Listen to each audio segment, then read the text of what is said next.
नमस्कार, मैं हूं शशि तुषार शर्मा और आप देख रहे हैं चुनावी खबरों पर आधारित हमारा खास बुलेटिन।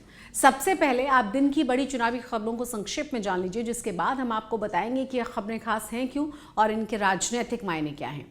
क्या राजस्थान में चुनाव से पहले कांग्रेस को वो खुशखबरी मिल गई है जिसकी तलाश में या जिसकी अरसे से उसको तलाश थी? इस पर भी बात होगी। राजस्थान के लिए बीजेपी के संकल्प पत्र में क्या खास है, इसके बारे में पूरी जानकारी आपको देंगे। शुक्रवार को मध्य प्रदेश और छत्तीसगढ़ में होने वाले वोटिंग के लिए तैयारियों के बारे में भी हम चर्चा करेंगे। 18 नवंबर को अमित शाह के तेलंगाना के तूफानी दौरे का मकसद क्या रहा, इसके बारे में चर्चा होगी।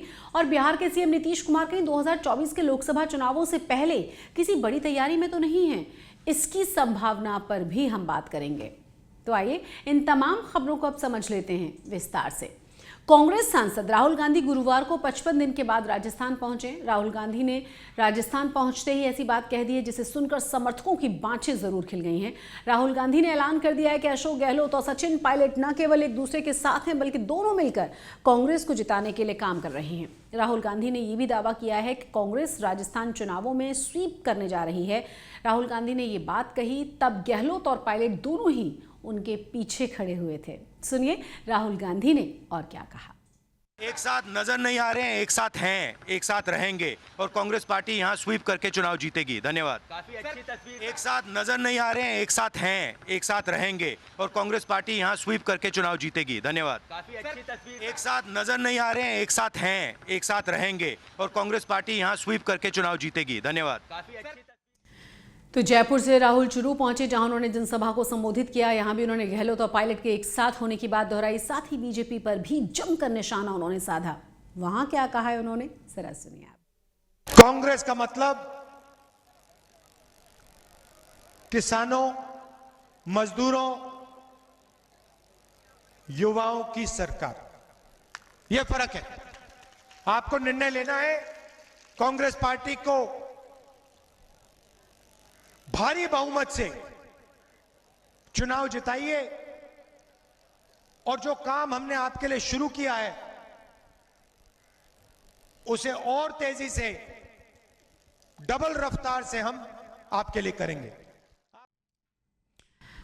अशोक गहलोत और सचिन पायलट के बीच चल रहे शीत युद्ध में ठहराव के संकेत मिलने लगे हैं और जब कांग्रेस के पोस्टर पर दोनों की तस्वीरें एक साथ लगी थी तब भी यही लगा था। इससे पहले के पोस्टर से पायलट की तस्वीरें पूरी तरह से गायब थी। राहुल गांधी का राजस्थान पहुंचना भी इसलिए बहुत ज़्यादा खास है क्योंकि उन्होंने अब तक राजस्थान से दूरी बनाकर रखी हुई थी। गहलोत के साथ उनके मतभेदों को इसकी वजह बताया जा रहा था। बहरहाल यदि वास्तव में गहलोत और पायलट के मतभेद दूर हो गए हैं तो चुनाव प्रक्रिया के बीच में कांग्रेस के लिए इससे अच्छी खबर नहीं हो सकती। चुनावों में कांग्रेस को इसका फायदा जरूर मिलेगा। उधर गुरुवार को बीजेपी ने राजस्थान के लिए अपना संकल्प पत्र जारी कर दिया है। बीजेपी के राष्ट्रीय अध्यक्ष जेपी नड्डा के साथ प्रदेश के सभी बड़े पार्टी नेताओं ने इस मौके पर मौजूदगी दर्ज कराई है। बीजेपी के घोषणा पत्र में महिला सुरक्षा का अहम मुद्दा रहा। प्रत्येक जिले में महिला थाना, छात्राओं के लिए स्कूटी जैसी सुविधाएं देने की बात कही गई। वहीं आमजन को महंगाई से राहत दिलाने के लिए रसोई गैस की कीमत भी कांग्रेस की गारंटी वाली कीमत से कम रुपए में उपलब्ध कराने की बात कही गई है। बीजेपी ने साथ ही साथ कर्जा से पीजी तक की पढ़ाई, केजी से लेकर पीजी तक की पढ़ाई को फ्री करने का वादा किया है। रसोई गैस महज 450 रुपए में उपलब्ध कराने की बात कही गई है। मुख्यमंत्री वसुंधरा राजे संकल्प पत्र विमोचन कार्यक्रम में रसोई गैस की कीमतों के बारे में जो एक पोस्टर था, उनके हाथ में वो पोस्टर नजर आ रहा था। अब आपको बयान सुनवा देते हैं कि इस दौरान जेपी नड्डा ने कहा क्या है। महिलाओं के लिए जो मूल बात है वो सुरक्षा की दृष्टि से हर एक जिला में महिला थाना खोला जाएगा। उसी तरीके से हर थाने में महिला डेस्क खोला जाएगा और हर सिटी में एंटी रोमियो स्क्वाड बनाया जाएगा। और उसी तरीके से महिलाओं के सशक्तिकरण के लिए, उनको मुख्य धारा में लाने के लिए लाडो प्रोत्साहन योजना को प्रारंभ करेंगे, जिसमें हमारी सरकार 2 लाख सेविंग्स बॉन्ड, हर गर्ल चाइल्ड जो पैदा होगी उसके लिए 2 लाख रुपए का सेविंग्स बॉन्ड दिया जाएगा और उसको सुरक्षित करते हुए उसका जीवन आगे बढ़े, इस बात का प्रयास होगा। बीजेपी राजस्थान की अशोक गहलोत सरकार पर महिला सुरक्षा की अनदेखी करने के आरोप लगाती रही है। साथ ही साथ किसानों के हितों की उपेक्षा करने के लिए भी सरकार पर ही निशाना साधती रही है। सूबे में किसान और महिलाओं का वोट बैंक सबसे महत्वपूर्ण है। बीजेपी ने इसके संकल्प पत्र में इसीलिए इन दोनों ही वर्गों पर विशेष जोर दिया है। इसका कितना लाभ उसे मिलेगा, ये देखने को मिलेगा रिजल्ट्स के दौरान। मध्य प्रदेश की 230 और छत्तीसगढ़ की 70 विधानसभा की सीटों पर शुक्रवार को वोटिंग हो जाएगी और इसके लिए पूरी तैयारियां कर ली गई हैं। गुरुवार को चुनाव कराने वाले अधिकारियों को मतदान सामग्रियां दे दी गई हैं। इससे पहले उन्हें वोटिंग की प्रक्रिया की ट्रेनिंग भी दी गई। मध्य प्रदेश में छिंदवाड़ा में हॉट सीट इसे माना जाता है मध्य प्रदेश की, क्योंकि ये प्रदेश कांग्रेस अध्यक्ष और पूर्व मुख्यमंत्री कमलनाथ का गढ़ भी है। इस क्षेत्र में मतदान के लिए क्या तैयारियां हैं, इसके बारे में ज्यादा जानकारी यहाँ की रिटर्निंग ऑफिसर आपको देंगी। सुनिए जरा। सभी पोलिंग पार्टीज आना स्टार्ट हो गई हैं, तो डिकोडिंग सेंटर पर वो अपना डिकोड पहले करवा रहे हैं कि वो किस मतदान केंद्र पर जा रहे हैं, और साथ ही फिर वो अपनी टेबल्स पर अपने दल के साथ में बैठ रहे हैं और वहाँ पे जो सामग्री है, जो भी उनको मिलान करने हैं, प्रपत्र हैं, वो सभी उनकी टेबल्स पर पहुँचाए जा रहे हैं। और साथ ही उनके लिए अलग से काउंटर्स बने हैं जहाँ पे वो काउंटर से मशीन भी प्राप्त कर रहे हैं। तो जो सभी जो गतिविधियाँ हैं वो सुचारू रूप से संचालित हैं। ये कब तक पोलिंग पार्टीज पोलिंग स्टेशन पे पहुंचेगी? पोलिंग पार्टीज हमारा टारगेट है कि हम अभी 9:30-10 बजे तक पोलिंग पार्टी जैसे ही सभी दल का मिलान हो जाता है, सारे प्रपत्रों का उनके जो फोन में मत प्रतिशत ऐप डाउनलोड हो जाता है, उसके बाद हम उनको सिक्योरिटी पर्सनल से भी वो मिल लेंगे अपने, और फिर एक साथ हम टीम को रवाना इसका। तो रिटर्निंग ऑफिसर अंकिता त्रिपाठी को आपने सुना, क्योंकि शुक्रवार को वोटिंग होनी है। साथ ही मध्य प्रदेश और छत्तीसगढ़ में मतदान की प्रक्रिया पूरी हो जाएगी। इसी के साथ छत्तीसगढ़ की 20 सीटों पर मतदान होना है। 7 नवंबर को हो चुका है एक मतदान, और दोनों ही राज्यों के बड़े नेताओं का भविष्य अब 3 दिसंबर तक ईवीएम में कैद हो जाएगा। 3 दिसंबर को नतीजे आने के बाद ही पता चलेगा कि सत्ता जाती किसके हाथ में है। नतीजे वैसे चाहे जो भी हो, इतना तो तय है कि इसका असर 2024 के लोकसभा चुनावों पर देखने को मिलेगा। उधर मध्य प्रदेश और छत्तीसगढ़ में चुनाव प्रचार का शोर थमने के बाद राजनीतिक दलों का सारा ध्यान है अब राजस्थान और तेलंगाना पर। गुरुवार को राजस्थान में बीजेपी और कांग्रेस के 6 बड़े नेता मौजूद थे। उन्होंने राज्य में अलग अलग जगहों पर रैलियां की हैं, मतदाताओं को साधने की कोशिश हुई है। इधर तेलंगाना में भी चुनाव प्रचार अब जोर पकड़ चुका है। केंद्रीय गृह मंत्री अमित शाह 18 दिसंबर को तेलंगाना जाएंगे। वो राज्य के 3 जिलों में चुनावी रैलियों को संबोधित करेंगे। इस दिन बीजेपी तेलंगाना के लिए अपना घोषणा पत्र भी जारी करेगी। अब आपको बयान सुनवा देते हैं, जी किशन रेड्डी ने क्या कहा है, जरा सुनिए। भारतीय जनता पार्टी का सीनियर नेता, भारत सरकार का गृह मंत्री आदरणीय अमित शाह जी इस महीने 18 तारीख को तेलंगाना में इलेक्शन कैंपेन करने के लिए आने वाले हैं। वही दिन लगभग 3 जिलों में गद्वाल, नलगोंडा, वरंगल 3 प्रमुख स्थानों में अलग अलग पब्लिक इलेक्शन पब्लिक मीटिंग में अमित शाह जी एड्रेस करेंगे। वही दिन सुबह तेलंगाना असेंबली चुनाव का इलेक्शन मैनिफेस्टो का भी विमोचन करने वाला है। तेलंगाना का जनता के सामने भारतीय जनता पार्टी का एजेंडा इस 18 तारीख को आदरणीय अमित शाह जी तेलंगाना के जनता के सामने घोषित करने वाले हैं। तेलंगाना में मुख्य मुकाबला है बीआरएस और कांग्रेस के बीच, लेकिन बीजेपी इसे त्रिकोणीय बनाने की कोशिश कर रही है और कांग्रेस और बीजेपी पर मिलीभगत का आरोप भी लगाकर दोनों ही पर निशाना साधा जा रहा है।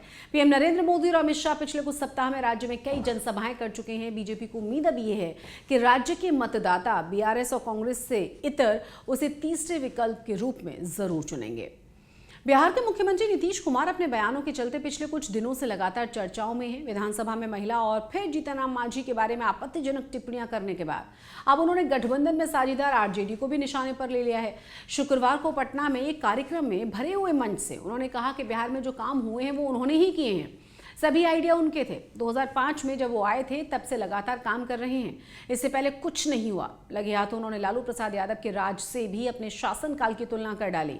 कार्यक्रम में उन्होंने आरजेडी कोटे से उद्योग मंत्री समीर महासेठ से कहा कि सब के सब आइडिया मेरा ही रहा है, आप मेरी बात सुनिएगा तभी तेजी से काम हो पाएगा। सुनिए नीतीश कुमार का यह बयान, जिसके बाद मच गया है बवाल।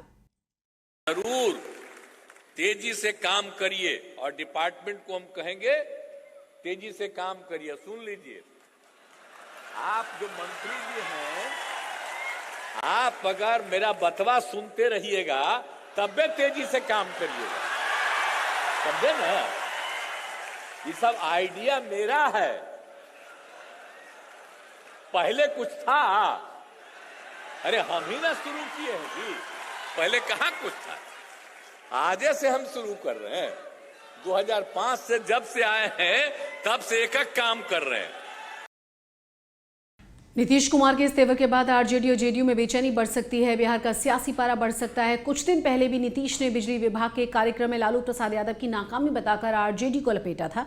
उन्होंने कहा था कि 2005 से पहले बिहार की बिजली व्यवस्था बदहाल थी, मगर उनके आने के बाद 24 घंटे लोगों को बिजली मिल रही है। नीतीश कुमार पिछले कुछ दिनों से कांग्रेस को लेकर भी तीखे बयान दे चुके हैं। इससे कयास ये लगाए जा रहे हैं कि कहीं 2024 के लोकसभा चुनाव से पहले वो फिर से पाला बदलने की तैयारी में तो नहीं है। चलिए अब कुछ और दूसरी खबरों का रुख कर लेते हैं। 5 राज्यों में आगामी विधानसभा चुनावों के लिए इन राज्यों के मुख्यमंत्रियों ने अपना नामांकन पत्र भर दिया है और इससे उनकी संपत्ति का खुलासा भी हुआ है। चुनावी राज्यों के मुख्यमंत्रियों में सबसे ज्यादा संपत्ति तेलंगाना के सीएम के पास है, जबकि सबसे कम है मिजोरम के सीएम के पास। तेलंगाना राज्य के गठन के बाद से ही लगातार 9 साल से ज्यादा मुख्यमंत्री की कुर्सी संभाल रहे भारत राष्ट्र समिति यानी बीआरएस के मुखिया के चंद्रशेखर राव और उनकी पत्नी के पास कुल संपत्ति है 34 करोड़ 12 लाख की चल अचल संपत्ति है ये। इसके अलावा राव की संयुक्त हिंदू परिवार की 24 करोड़ 81 लाख रुपए की चल अचल संपत्ति अलग है।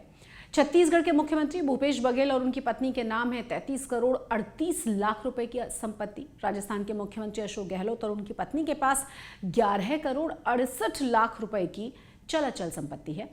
चल अचल संपत्ति की कीमत 2 करोड़ रुपए से ज्यादा है, जबकि अचल संपत्ति की कीमत है 8 करोड़ के पास।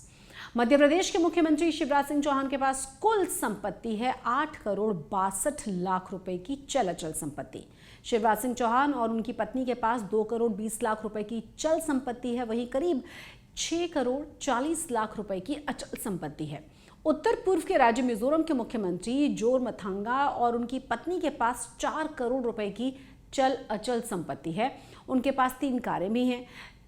3 कार्यकाल में करीब 15 साल सीएम रहे जोरामथांगा के आश्रित संतानों के पास भी करीब 1 करोड़ रुपए की चल अचल संपत्ति है। मध्य प्रदेश के सीएम शिवराज सिंह चौहान की सादगी के सभी कायल हैं। सबसे लंबे समय तक राज्य के मुख्यमंत्री रहे शिवराज सिंह चौहान मिलनसार स्वभाव के हैं। उनकी सबसे बड़ी पूंजी यही है। चुनाव प्रचार से फारिग होते ही गुरुवार को शिवराज अपना लाडली बहनाओं के घर पहुंच गए। टिफिन सेंटर चलाने वाली इन महिलाओं ने शिवराज को अपने घर पर आमंत्रित किया था। शिवराज सिंह चौहान जब उनके घर पहुंचे तो उनकी खुशी का ठिकाना नहीं था। शिवराज ने उनके हाथों की बनी हुई गिलकी की सब्जी, आलू मेथी, पूड़ी, रोटी, चावल, दाल, बर्फी और चमचम मिठाई खाई। चुनावी माहौल में इसके लिए भी अपने मायने निकाले जा रहे हैं। दरअसल चुनाव की घोषणा से कुछ महीने पहले शिवराज ने लाडली बहना योजना की शुरुआत की थी, जिसके तहत हर महिला को हर एक महीने 1250 रुपए की राशि सरकार की ओर से दी जाती है। बीजेपी को उम्मीद अब यह है कि शिवराज की ये योजना उसे एंटी इनकम्बेंसी से निपटने में मदद करेगी। चुनावी खबरों के हमारे इस खास बुलेटिन में फिलहाल इतना ही। चुनावों से जुड़ी हुई तमाम जानकारियों के लिए और हर दिलचस्प अपडेट के लिए आप सब्सक्राइब कीजिए चुनाव आज तक को। मुझे दीजिए इजाजत। नमस्कार।